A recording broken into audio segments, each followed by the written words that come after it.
Hey there, savvy savers and borrowers.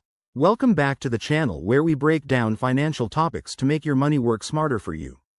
Today, we're tackling how to get a Marcus loan. If you're looking to consolidate debt, cover unexpected expenses, or fund a dream project, Marcus Goldman Sachs online banking platform offers straightforward personal loans with competitive rates and no hidden fees. Let's dive right in. First things first, understand what Marcus is all about. It's a digital bank focused on simplicity and transparency, making loans accessible without the hassle of traditional banks. Before you apply, check your eligibility. You'll typically need a good credit score, around 660 or higher, a steady income, and to be a U.S. resident. This ensures you're set up for success. Step 1. Head over to the Marcus website or download their app. It's super user-friendly. Create an account if you don't have one. It's quick and secure. Once logged in, navigate to the loans section and start your application.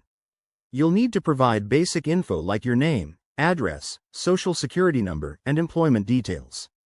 Next, gather your documents. Think pay stubs, tax returns, or bank statements to verify your income. Marcus uses this to assess your application swiftly. After submitting, you'll get a decision in as little as a few minutes for pre-qualification, and full approval might take up to a couple of business days. Now, a few tips to make this process smoother. Compare Marcus rates with other lenders to ensure you're getting the best deal. Their APRs often range from 6.99% to 24.99%, depending on your credit.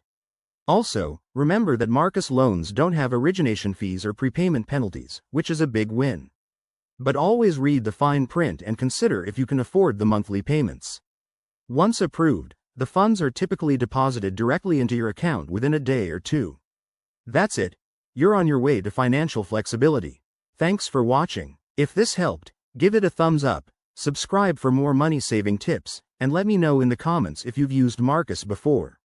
Stay smart with your finances. See you next time.